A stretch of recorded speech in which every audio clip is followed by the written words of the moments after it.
So before getting into the amount, first let's understand what is STCW. It is the International Convention of Standards of Training, Certification and Watchkeeping for Seafarers. Okay, it was adopted in the year 1978. Why? Because they needed to harmonize all the what do you call the training institutions. Unapata mchina anafunza all the seafarers a different thing, unapata American anafunza the American seafarers a different thing, Africans unafunza all seafarers a different thing. So they needed to harmonize so that it becomes a standardized kind of training. That means you can employ a seafarer from China and will come with the same skills and knowledge. He or she has undergone training there in China, mwingine anakuja from South Africa, mwingine anakuja from Europe, and all of them have this kind of harmonized standard training that it is, okay? Adopted in the year 1978. The STCW has 5 modules. In the training institution that you're going to go, the training, however, how long it's going to take, most of them take 2 weeks. Some take 7 days, like Pioneer International University, they take 7 days. You are going to be trained on 5 modules. 1, personal safety and social responsibility. Okay? Yeah?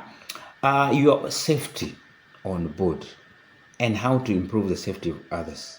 Things like PPEs that you need to don while you are in your workstation. Okay, communications, what we call as interpersonal relations, yeah, on board. Emergencies that you have, yes, and the alarms that go with these emergencies. Okay, that is under personal safety and social responsibility. The second module that you're going to have is what we call as security awareness training. Remember that maritime industry faces a lot of security threats. Yeah, 1, pirates. You have terrorism. Okay, and you also have drug trafficking. Normally, this happens in some countries. Drug trafficking. So these are security-related issues, and they have to be addressed in the security awareness training. The third module that you're going to study in the STCW is what we call as proficiency in survival technique.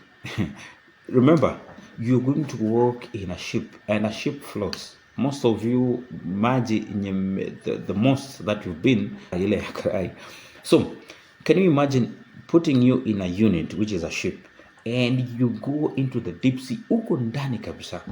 Yeah, and something happens, and that ship maybe capsizes and it sinks. How are you going to survive? Remember, you are not meant to swim, come a fish. How are you going to keep afloat? How are you going to survive in that environment? An environment which is very hazardous. There are animals there, like sharks. Yeah, the sea is also very cold and very rough in terms of waves. How are you going to improve your chances of survival?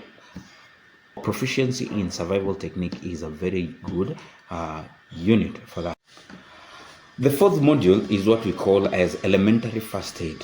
Elementary first aid is very important because remember, the ship is dynamic, okay? It moves with the waves, okay? And with it comes accidents like trips, slips, and falls. Yeah, mtu unaweza teguka, unaweza anguka, okay? And you might be injured.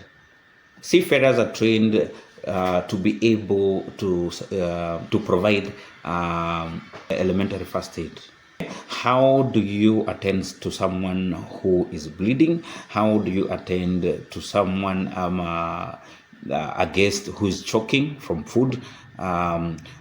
Small cuts and braces, how do you attend to that?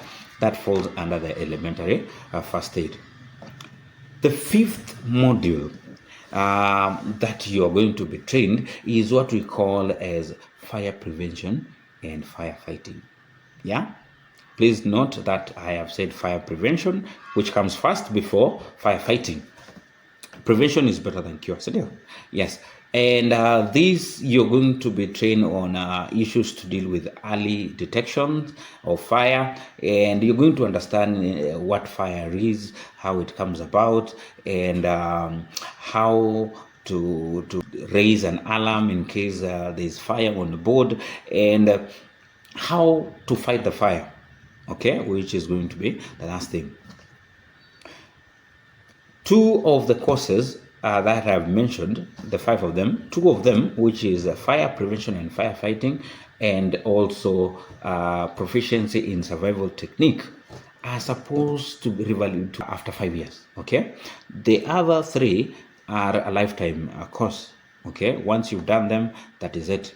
For those who are around Nairobi, the best institution for you to go to is the Pioneer International University, since most of their training is usually very good in terms of the practical, in terms of the equipment that they have during the training. And I would urge anyone for the sake of it, okay, usiangalie pesa. If you're a first timer and you're not revalidating, you would better go for Pioneer International University for this STCW training.